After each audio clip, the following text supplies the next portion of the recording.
सुप्रभात छात्रों। अब तक हमने अनुक्रमानिका के अनुसार हमारा पोर्शन जो है शुरू किया है। उसमें हमने पहली कविता देखी जिसका नाम है प्रेरणा और जिसके कवि है त्रिपुरारी। इसके बाद हमने अनुक्रमानिका के अनुसार दूसरा पाठ देखा, उसका नाम है लघु कथाएं। उसमें पहली हमने कथा देखी उषा की दीपावली, दूसरी लघु कथा हमने देखी मुस्कुराती चोट। यहाँ तक का हमारा पोर्शन हो गया। अब आगे हम तीसरा ये जो कविता है, तीसरी कविता हम आज शुरू करने वाले हैं। उस कविता का नाम है 15 अगस्त, जिसके कवि है गिरिजा कुमार माथुर। अब हम कवि का परिचय देखेंगे कि गिरिजा कुमार माथुर जी का जन्म 22 अगस्त 1919 को अशोकनगर मध्य प्रदेश में हुआ।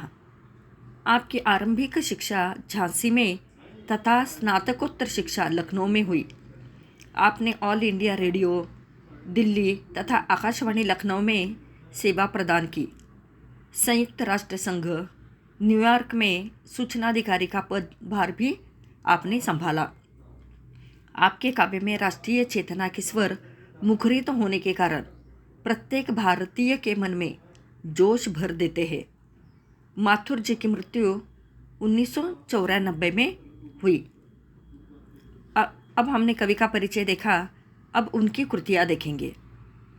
कौन कौन से उन्होंने कविताएं लिखी है तो मंजीर, नाश और निर्माण, धूप के धान, शिलापंख चमकीले, जो बंद नहीं सका, साक्षी रहे वर्तमान, मैं वक्त के हूँ सामने, काव्य संग्रह आदि उन्होंने लिखे हैं। इसके बाद हम काव्य प्रकार देखेंगे।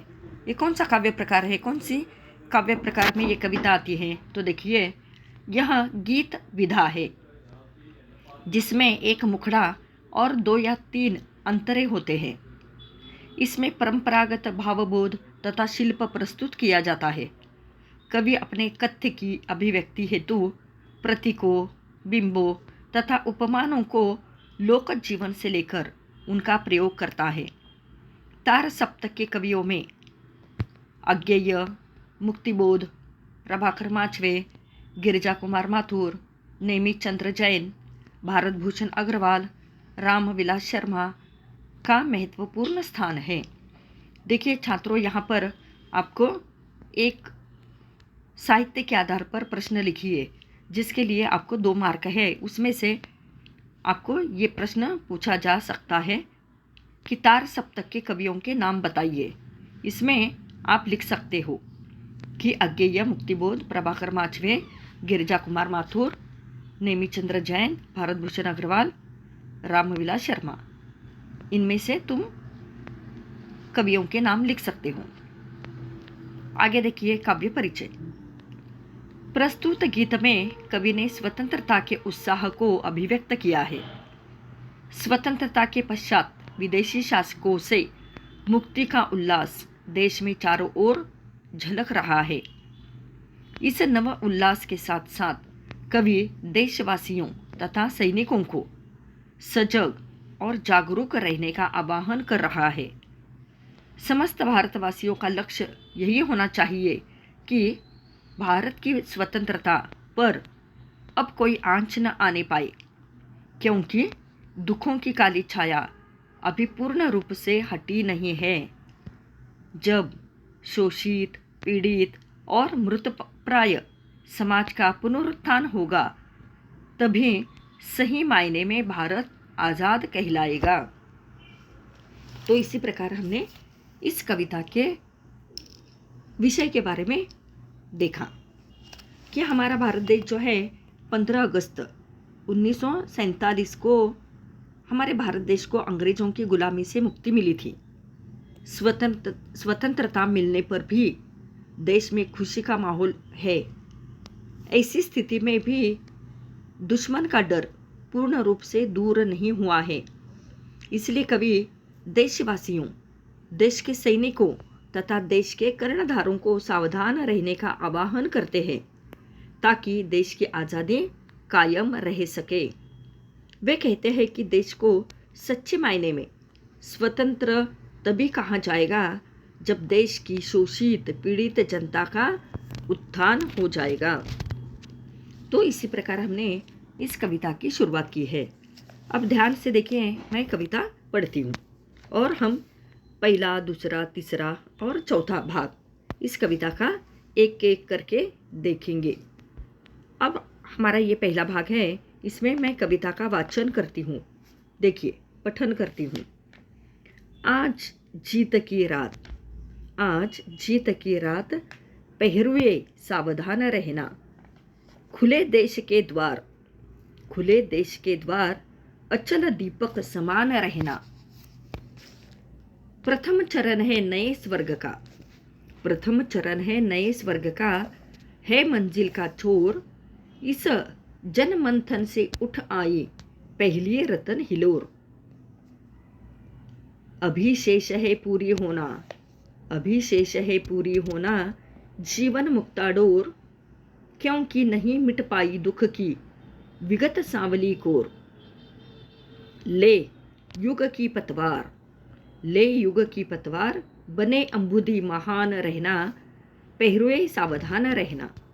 आगे कवि कहते हैं, विषम श्रृंखलाएं टूटी है, विषम श्रृंखलाएं टूटी है, खुली समस्त दिशाएं, आज प्रभंजन बनकर चलती युग बंदिनी हवाएं। प्रश्न चिन्ह बन खड़ी हो गई, प्रश्न चिन्ह बन खड़ी हो गई ये सिमटी सीमाएं, आज पुराने सिंहासन की टूट रही प्रतिमाएं।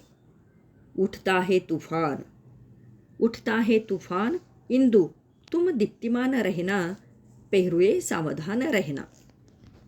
आगे के चरण में कवि कहते हैं, देखिए, ऊंची हुई मशाल हमारी, ऊंची हुई मशाल हमारी, आगे कठिन डगर है, शत्रु हट गया लेकिन उसकी छायाओं का डर है। शोषण से मृत है समाज, शोषण से मृत है समाज, कमजोर हमारा घर है, किंतु आ रही नई जिंदगी, किंतु आ रही नई जिंदगी, यह विश्वास अमर है। जनगंगा में ज्वार, जनगंगा में ज्वार, लहर तुम प्रवहमान रहना, पहरुए सावधान रहना।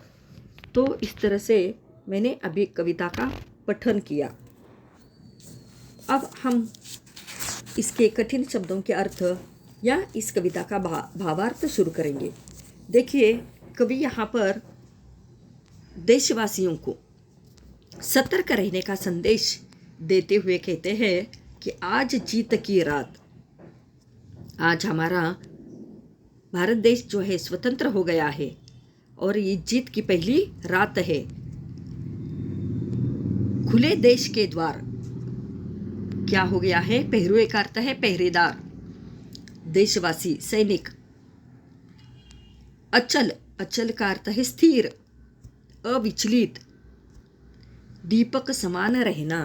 तो इसी तरह से हमें एक दिया बिना विचलित हुए अपनी रोशनी से अंधकार को दूर कर भगाता है उसे, उसी प्रकार हमें भी इस देश पर आने वाली हर विपत्ति को दूर दूर भगाना है। तो इसी तरह से हमें कवि यहाँ पर कहना चाहते हैं कि वर्षों से हम आज़ादी के लिए संघर्ष कर रहे थे, जो आज की रात हमें मिली है वे देश की जनता, सैनिकों तथा कर्णधारों से कहते हैं कि आज़ादी तो मिल गई है, पर सावधान रहने की अब हमें ज़रूरत है। देश की सीमाएं खुली है। कभी कहते हैं देश की सीमाएं, देश के द्वार माने सीमाएं खुली है,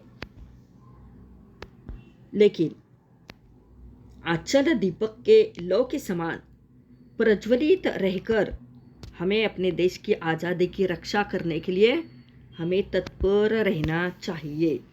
तो इसी तरह से इस कविता की शुरुआत में कवि ने हमें सजग किया है, हमें सावधान रहने के लिए कहा है।